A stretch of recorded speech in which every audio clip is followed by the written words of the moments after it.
Thank you very much. So, I have to compete with the good news about the buffet and the guided tour. One of the interesting outcomes of today's event is that there are lots of connections between colleagues in different disciplines. So I think the topic that I will talk about now has already been raised by Eva Horn when she talked about climate as something that people have in common. Also Wolfgang Matzal with his talk on aging societies addressed some of the issues that I will talk about. The motto of this expo, Designing Future Society for Our Lives, really asked the question of what kind of societies we want to live in. What are the values that make our society strong, resilient and inclusive? And I think talking about those values is as important as talking about the built environment, about technologies and others. So very often, some of those values that politicians, that economic leaders consider key to the well-being of societies, the well-being of democracies, are trust and solidarity. Trust and solidarity correspond also, there's some overlap between those notions and the Japanese notion of kitsuna. So when I talk about solidarity, that is also that is sort of equivalent in Japanese societies, and I'll say more about this in a moment. So, but if solidarity and trust are so important for our societies, what do these terms actually mean? And what are the roles in a society and in a world that is very rapidly changing? How can we strengthen mutual trust when human interactions are increasingly mediated by technologies? This expo is full of examples of that, and also thinking about the geopolitical situation, what role does solidarity play in a world that's really rapidly polarizing? So, as I mentioned, Japan has a long tradition, of course, of collective resilience and mutual support. Kitsuna, if I did my homework correctly, reflects the deep bonds that connect people, and that has shaped Japanese societies for centuries.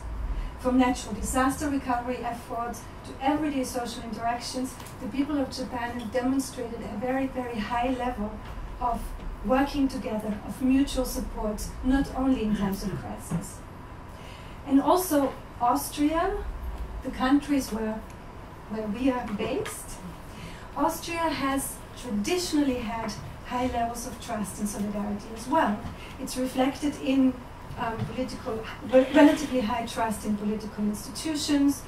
It's reflected in a strong social welfare system that has its issues, as we just heard, but overall it's functioning relatively well compared to other also European societies, universal health care and extensive public services. Citizens generally trust public and societal institutions, from healthcare providers to the legal system. And although there's recently a kind of decline of trust in some political institutions, such as parliament, there's still a relatively high level of trust in democracy as a system and in public institutions. I'll say more about that in a moment as well. So, across the world, however, as we move further into the 21st century, there are a couple of developments that pose challenges to solidarity and trust. The first one are, and we've heard a lot about it already, demographic changes.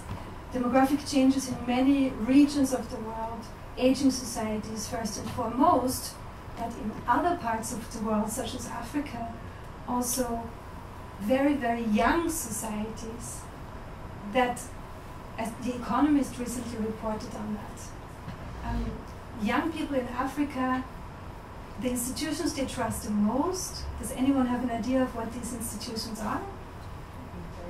Sorry? Universities? Not universities. You wish. No, it's the military. Of course, those are generations that were born after most of the military dictatorships. But I think we as political scientists, as social scientists, we don't pay enough attention to the fact that the youngest continent has massive shifts in values and also in trust. So demographic changes and transformations are challenging, as we just heard by Professor Matzal, are challenging existing arrangements of social and economic assistance and care. The second, digital transformation, and in particular also artificial intelligence, they affect almost all areas of our lives, our public lives, our personal lives, and they really bring about great opportunities. At the same time, and specifically artificial intelligence, also raise hard questions about transparency and fairness, and they also have the potential to harm societal cohesion and trust. To give you two very tangible examples, the robot death scandal and the child welfare scandal in the Netherlands were examples of where the state delegated welfare service provision to privately owned algorithmic systems, and it caused chaos. It led to a catastrophic effects of thousands and thousands of people being wrongfully accused of having received money from the state that they were asked to pay back. It led to divorces, it led to suicides, it led to children being taken away from their parents. And in the Netherlands, it brought down the government. So it brings a lot of opportunities, but if we don't do it right, it also can really have very bad effects on mutual trust. Third, economic inequalities and polarization in many parts of the world erode social cohesion.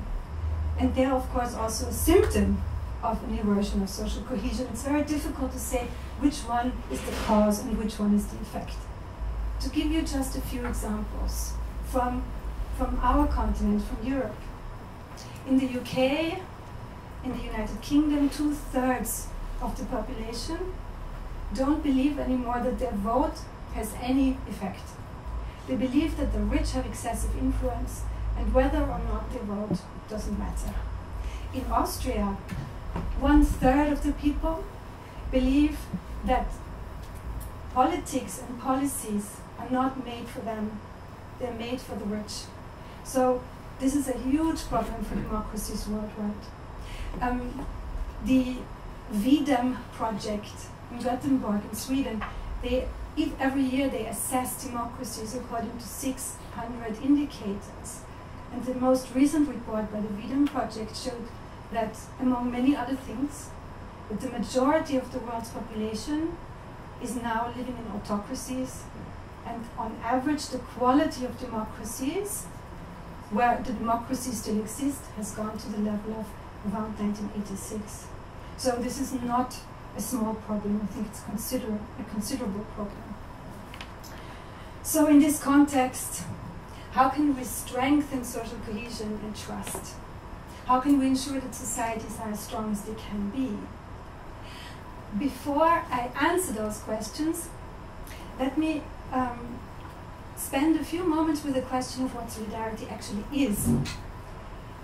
My research group and I at the University of Vienna, we don't consider solidarity just an abstract value, a feeling, but it's something that is very tangible, something that can also shape policies and institutions. So we define solidarity as support that happens because people see themselves as connected to others in a relevant respect. So that's, by the way, is a difference between solidarity as a pro-social practice and other pro-social practices. Charity, which comes from an asymmetrical relationship. I'm rich, you're poor, I give you something. Solidarity emerges from a kind of fellowship of equals, not equal in a general sense, as if there were no inequalities, but equal in the sense, in a specific context of practice. A healthcare system, a universal healthcare system, is an institution of solidarity because it's based on the idea that we will all at some point need healthcare, and thus we ignore the differences in individual risks, in individual costs that people will occur. That is an institution of solidarity. So, in this sense, it's a very specific kind of mutual support. It happens when people recognize something of themselves in other people. And solidarity is most powerful not when, not within families. I think when people within a family support each other, we have better concepts to describe this. When friends support each other, we have better words. We have friendship, we have love. But, and this is why solidarity is so important for democracies, solidarity really connects strangers. It's most powerful analytically and also politically when it is the glue that connects people that otherwise would have nothing in common. Not nothing in common, but they don't know each other, they're not connected through friendship or love or other things.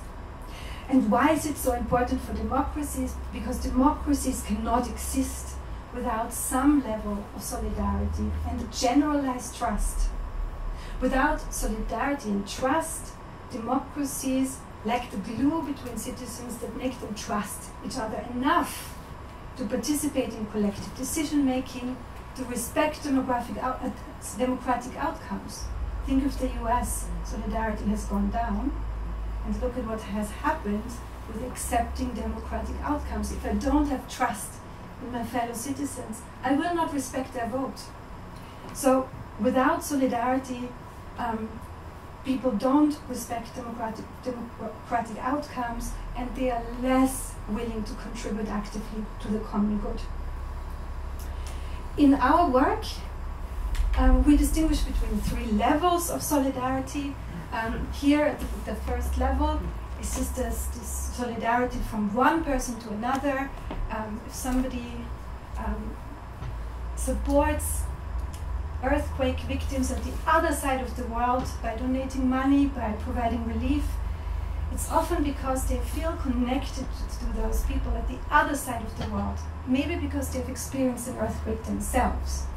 So this is this kind of person-to-person solidarity, and it can solidify into group-level solidarity, where solidarity happens within a group. It's expected behavior, such as a group of people suffering from the same disease who might not know each other, but they do things for each other.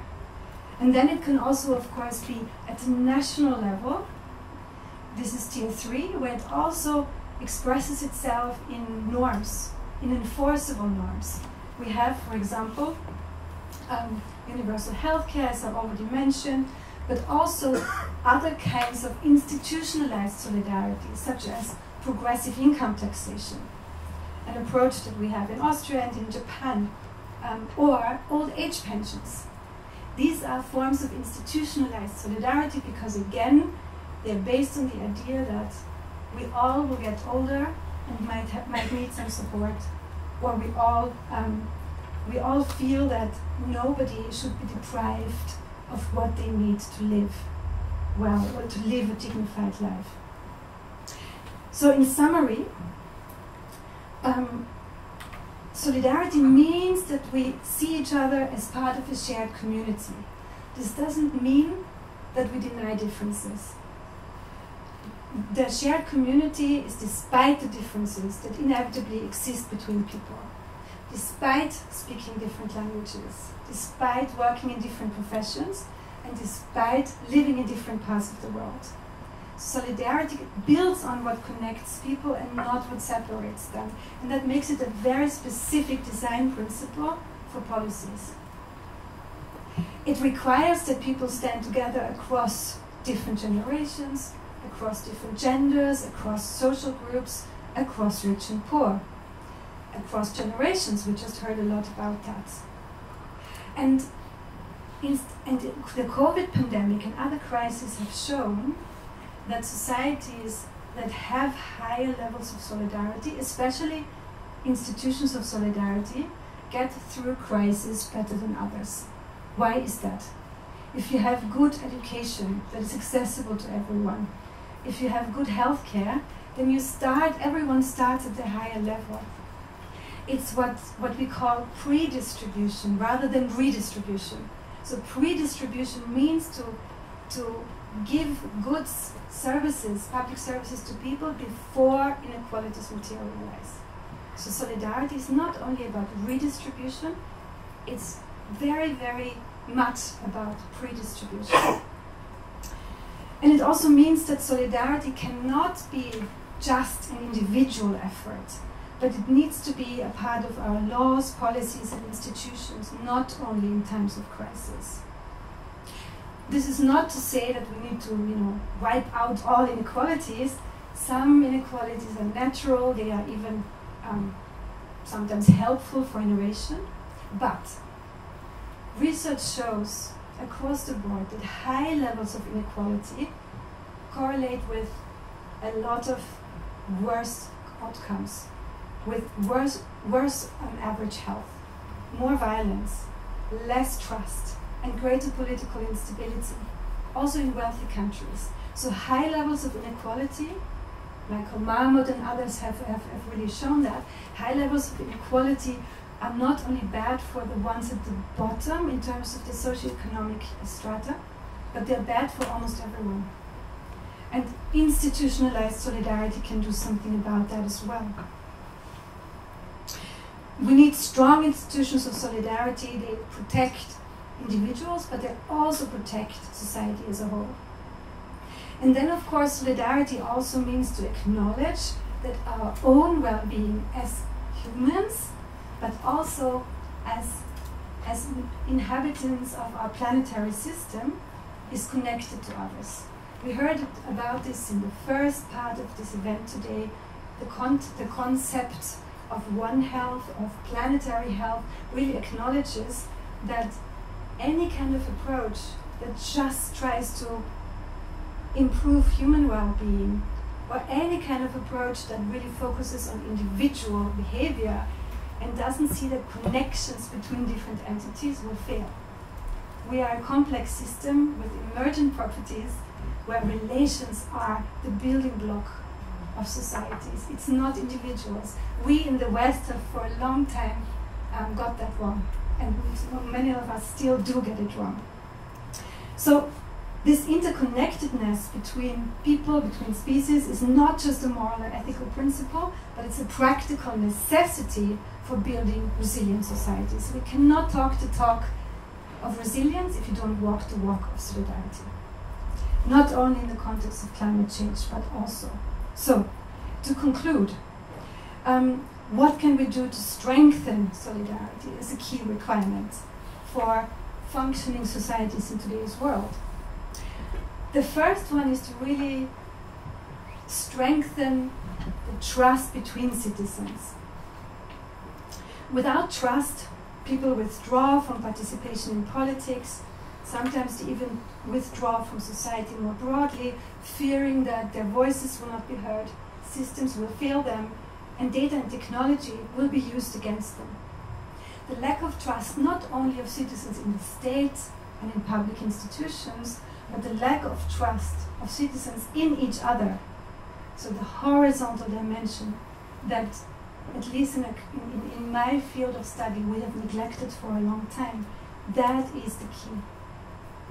And that's of course also relevant to how we interact online. I will not talk about this today, but I think there's a lot of literature in my discipline and in adjacent disciplines, how social media in particular doesn't only rewire the brains of young people, but it also changes our behaviors, it changes the way we relate to each other. It's very easy online to dismiss and attack those who think differently. But democracies and solidarity, they require that we listen. And that what we practice, what some people call radical empathy, which means that you really engage with different perspectives without necessarily without compromising on our own values. Listening, by the way, I'd love to hear more about listening and the meaning of listening in Japanese culture. But listening as a political activity in Europe is really undervalued. It's all about voice and participation. It's not about listening. And something that I appreciate very much in Japan, it's much quieter in public spaces than at home, so I'd love to learn more about listening, but I need to get to the end. So the second thing is strengthening local democracy, because, well, national politics can feel very distant to people, but local communities offer a space where democratic engagement is much more tangible.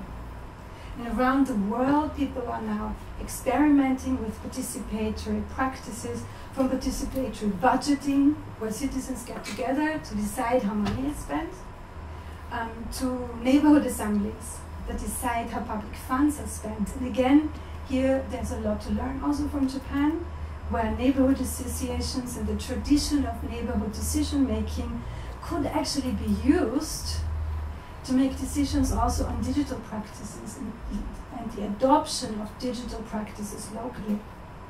So it could be expanded in the digital era, using technology to connect people in ways that reinforce human bonds rather than replacing them. So third and last, strong and resilient societies need this institutionalized solidarity. They need to invest in, they need to pre-distribute, they need to invest in people. And in Europe, governments in the last decades have made the mistake to think that if they don't invest in healthcare, education, public transportation, public libraries, they will save money. But this is really confusing cheap with cost-effective. Countries and societies that invest in people, they create a healthier population, a healthier workforce. It will save money in the long run, so if there's the ethical argument doesn't count, then there's also an economic argument. Yes, I'll get to the end. So, solidarity, to conclude, is not just a sentiment, it's a practice. It's not, it doesn't ask us to feel for others, so it's not this kind of feel-good thing that it's nice to have. It doesn't only ask us to feel for others, but it really asks us to stand with them. And I think we heard in Wolfgang Matzai's talk, we heard some very, very tangible suggestions. In a world fractured by inequalities, polarization, and ecological collapse, solidarity is not a luxury, it's really the only way forward. So thank you for listening.